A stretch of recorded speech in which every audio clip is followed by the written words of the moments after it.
Sorry, the senator from Montana didn't have the mic on. Go ahead. Thank you, Mr. President. I have a committee request here. I have 2 requests for committees to meet during today's session of the Senate. They have approval of the majority and minority leaders. Without objection. And duly noted. Mr. President, most of you know that I have a real job besides being a United States Senator. And that real job includes farming the land, which includes spending, starting in the spring, 12 to 16 hours a day on the tractor, where you get an opportunity after you're going round and round and round to think about anything you want to think about. Before I got in this job, I used to do math problems, okay? Since I've gotten in this job, I think about this job when I'm on the tractor. And I think about the United States Senate.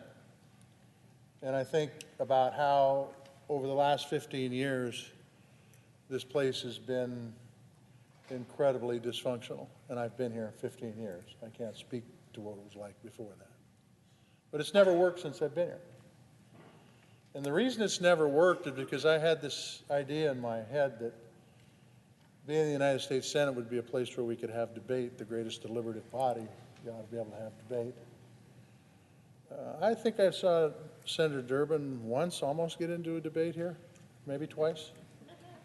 But it just simply doesn't happen. And it doesn't happen because we're not forced to do it. Because you take the easy way out, all you have to do is put a hold on a bill, and then you can walk out. In fact, I think it was my second year here, there was a senator that put a hold on a bill and then went back to his home state. Didn't even stick around. I don't think that's what the forefathers had in mind. I think what the forefathers had in mind is to stay here and have a discussion and have a debate. And when people disagree, not be disagreeable, but try to find common ground. That doesn't happen, but rarely. And so you ask yourself, what can be done about it? And I've had the opportunity over the last 3 months to work pretty extensively with my friend Senator King and Senator Kaine and Senator Manchin and talk about ways we can move forward in a way that encourages people to come to the floor and debate. And I think there's a proposal to do exactly that. This is a carve-out today, but the truth is that there's a proposal to protect minority rights and encourage people to come here and debate. We ought to be doing that. It isn't nuking the body. It's not destroying the United States Senate.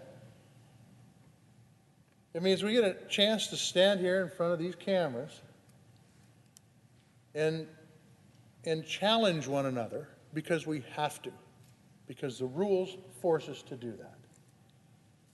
Not to go home to our home state. Not to put a hold on a bill or a person and then not say a word why.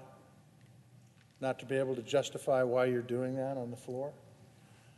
So I see this in a little different light than has been described by someone across the aisle. And that I don't think this is blowing the Senate up at all. I think the Senate, if the forefathers looked at the Senate today, they'd sit there and shake their heads and say, what has gone wrong? And I think what's gone wrong is we've gotten lazy. It's the truth. I mean, truthfully, the last place I want to be is on the floor of the United States Senate trying to justify my position. I mean, that's a lot of work. It takes time. It takes effort. We ought to be forcing people to do that. That's part of this debate we're having here today. And we ought to realize that there's not a single member of this body on either side of the aisle that wants to blow this place up. They might describe it that way.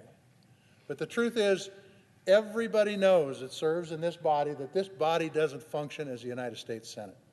It doesn't function. We don't do what we need to do. We don't empower committees. We don't make sure our chairmen are doing what they need to do, and we don't debate on the United States Senate floor anymore. And we haven't for 15 years and probably a heck of a lot longer. I happen to sit in the seat of Mike Mansfield.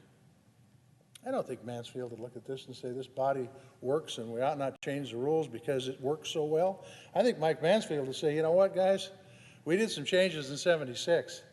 You need to take a look back. Things have changed here. We've got cameras now we didn't have in 1976. We got folks that come on the floor and raise a lot of money on this floor by talking to those cameras instead of talking to one another about what's important here, about the policies that we need to take up. So that's the first thing. I don't think we should be afraid about adjusting the filibuster to make the United States Senate work. I think it's the right thing to do. Not blowing it up, but making some adjustments to make it work. Now let's talk about voting rights for just a moment. I believe there's 19 states in the United States right now that on a pure partisan basis have changed the way votes, either access to the polls or the way votes are counted when they're done.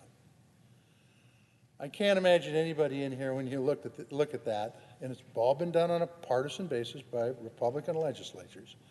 If you would look at that, you would say, boy, this is moving our democracy forward.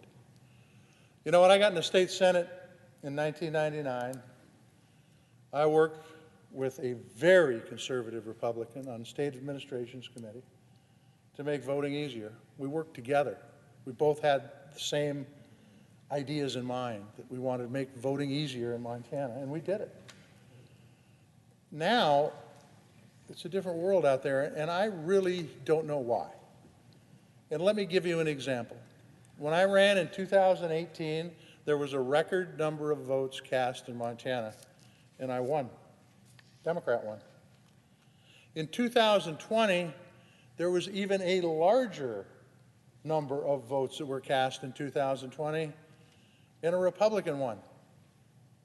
This isn't about advantage for Democrats or advantages for Republicans. This is about making it so everybody can have their voices heard. Something that's very basic to this country, by the way. We stand up here and talk on the floor about how people have sacrificed for the rights and the freedoms in this country, and one of those freedoms is the freedom to vote. And lives have been sacrificed for it, but yet we want to limit certain groups of people from voting. In Montana, for example, they've said that student IDs, college student IDs, won't work as an ID to go to the polling place. Are you kidding me? I mean, first of all, what kind of message are you sending to the young people that are going to be running this show, and probably a heck of a lot better than we are in just a few years? You're saying your voice doesn't count. You want to talk about disenfranchising? This is crazy. It doesn't make any sense. And I know it's really hard for me to think, how do you justify saying this is a good thing to have happen? Voter registration, okay? Now, we're in this job. We all do this every day. Think about it every day. And so voter registration is probably no big deal to us. But to working people that have to pay the bills, having to take a half a day off of work to be able to go register when you can't do it on election day, that's a big deal. And we all stand up here and we always say, well, you know, we're for working families. They're the heartbeat of this country, and they are. But the truth is, what message are we sending to them when we say, no, you know what, no more same-day voter registration, which, by the way, in Montana, it was a vote of the people that the legislature a year ago right now, repealed a vote of the people on same-day registration. So what message are we sending to those folks? My good friend Raphael Warnock, Senator Warnock, talks about standing in line for 8 or 10 hours to vote.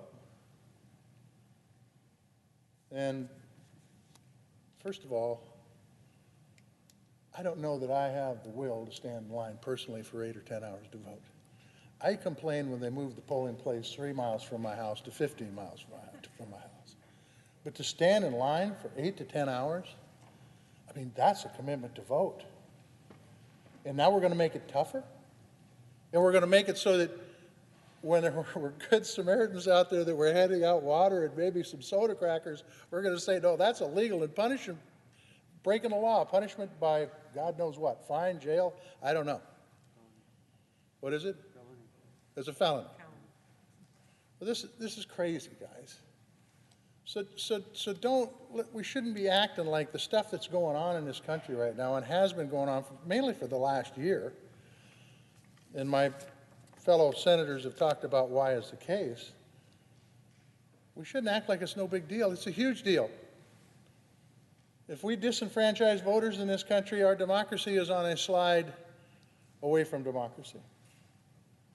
And as my friend Angus King has said many times on this floor, democracies are the exception, they're not the rule in history. They've happened rarely.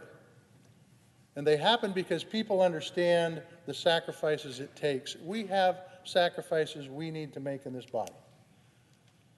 And part of it is we need to ensure everybody has equal access to the polls so that they can vote. It's fundamental to our democracy. That's why we're all sitting here today. If it wasn't fundamental to our democracy, you know what? I'd be doing something else. I'd be in my office working on papers or something like that.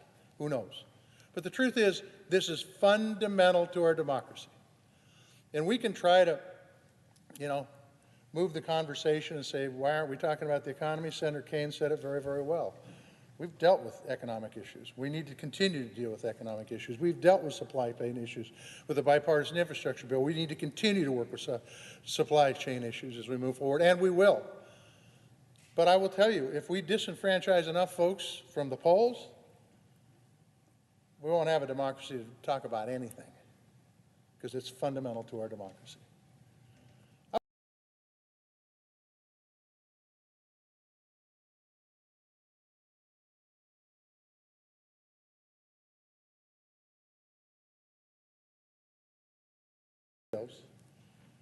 And look at it. Don't talk about the one that was presented in 2018 or 2019. We can all do that. That distracts from what's really going on.